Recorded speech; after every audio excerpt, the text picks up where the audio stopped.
트럼프 대통령이 시간을 보낸 곳은 골프장이었습니다. 어제 골프장에서 패배 소식을 들었는데 오늘 다시 골프장에 간 겁니다. 아직 공개된 자리에서 입장을 내놓지 않고 있습니다. 하지만 주변에서도 이제 그만 승복하라며 압박을 하고 있는 상황입니다. 워싱턴을 연결해 보겠습니다. 김필기 특파원, 그러면 이틀 연속 같은 골프장에 간 겁니까? 예, 그렇습니다. 트럼프 대통령은 어제와 마찬가지로 워싱턴 인근에 있는 버지니아 자신의 소유인 골프장을 다녀왔습니다. 전날 밤 바이든 당선인의 대대적인 승리 연설을 아마도 백악관에서 지켜봤을 텐데요. 지난주 선거 직후에 기자회견을 한 이후로는 트위터에 글을 남기는 것 외에 직접 어떤 발언을 내놓지는 않고 있습니다. 골프장을 다녀오는 길에 지지자들의 환호를 받기도 했는데요. 물론 개인적으로 골프를 굉장히 좋아하기는 하지만 이런 외출을 통해서 본인이 이제 평소와 다름없는 생활을 하고 있다라는 메시지를 전하려는 의도로도 보입니다. 네, 지금 이 상황에서 정말로 골프를 즐긴 거라면 정말 대단한 것 같습니다. 지금 현실 도피다 이런 분석도 나오고 있어서요. 본인은 일단 버티려는 것 같은데요. 사위에 이어서 멜라니아 여사도 승복을 조언했다는 이야기가 계속 나오고 있는데요.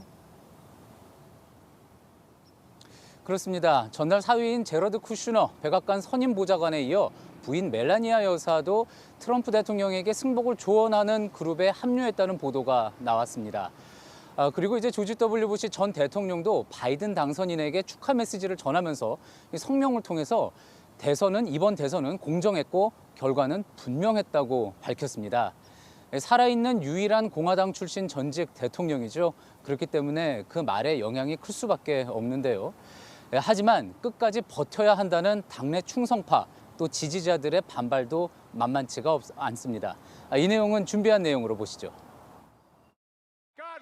바이든 당선인의 대선 승리 연설 다음 날 공화당의 트럼프 충성파 의원들이 총출동했습니다. Every recount is completed, and every legal challenge should be heard. Well, I think that is way premature. At this point, we do not know who has prevailed in the election. 트위터를 통해 선거 조작 의혹을 제기한 트럼프 대통령도 언제부터 언론이 다음 대통령을 정했느냐며 불만을 표시했습니다. 트럼프 대통령 최측근인 줄리아니 전 뉴욕시장의 말은 더 셌습니다. There is strong evidence that this was an election that in at least 3 or 4 states and possibly 10, it was stolen. 오늘도 전국에서 많은 이들이 바이든 후보의 당선을 축하하러 거리로 나왔습니다.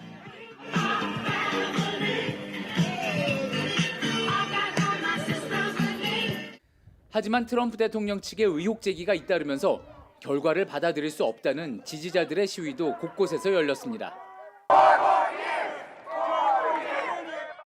트럼프를 지지하는 아칸소의 한 경찰서장은 대선 사기를 없애기 위해 사기꾼인 민주당을 없애버려야 한다는 등 극단적인 주장을 소셜미디어에 올린 뒤 사퇴했다고 CNN이 보도했습니다. 네, 잘 봤습니다. 지금 언론이 당선자를 정했다고 불만인데요. 그런데 이런 걸 확정짓는 기관은 없습니까? 예, 우리나라의 경우 선거가 끝나면은 중앙선관위에서 당선증을 지급하지 않습니까? 하지만 미국에는 그런 게 없고요. 언론 발표가 나면 서로 승복하고 또 승리를 선언하고 정권을 넘겨주는 절차가 진행이 됩니다. 다만 행정관리청이라고 연방정부 차원에서 당선자를 처음 공식적으로 인정을 한 뒤에 정부기관에 대한 접근권 또 예산 등을 주는 절차가 있기는 합니다. 그런데 트럼프 대통령이 임명한 이곳의 청장이 지금 이 과정을 거부하고 있습니다. 앞서 델라웨어에서 바이든 팀이 인수인계 준비를 하고 있다 그런 소식이 있었죠. 하지만 이 모든 과정이 그래서 차질을 빚을 수 있다는 우려가 나오고 있습니다. 네, 트럼프 대통령이 과연 언제까지 버틸 것인가에 관심이 쏠리고 있는데요.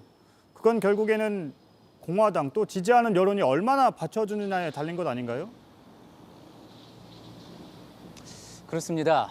그런데 다만 이 선거날 이후부터 러닝메이트였던 펜스 부통령의 모습이 보이지 않고 있습니다. 그리고 공화당의 1인자인 미치 맥코넬 상원 원내대표도 아직까지 아무런 입장을 내지 않고 있습니다. 자신들의 어떤 차기 행보를 위해서 거리두기 하는 모습이다라는 분석도 나오는데요. 이런 당내 인사들이 늘면서 트럼프 대통령의 입지는 시간이 지날수록 줄 수밖에 없을 거라는 전망도 나옵니다. 네, 잘 들었습니다. 김필규 특파원이었습니다.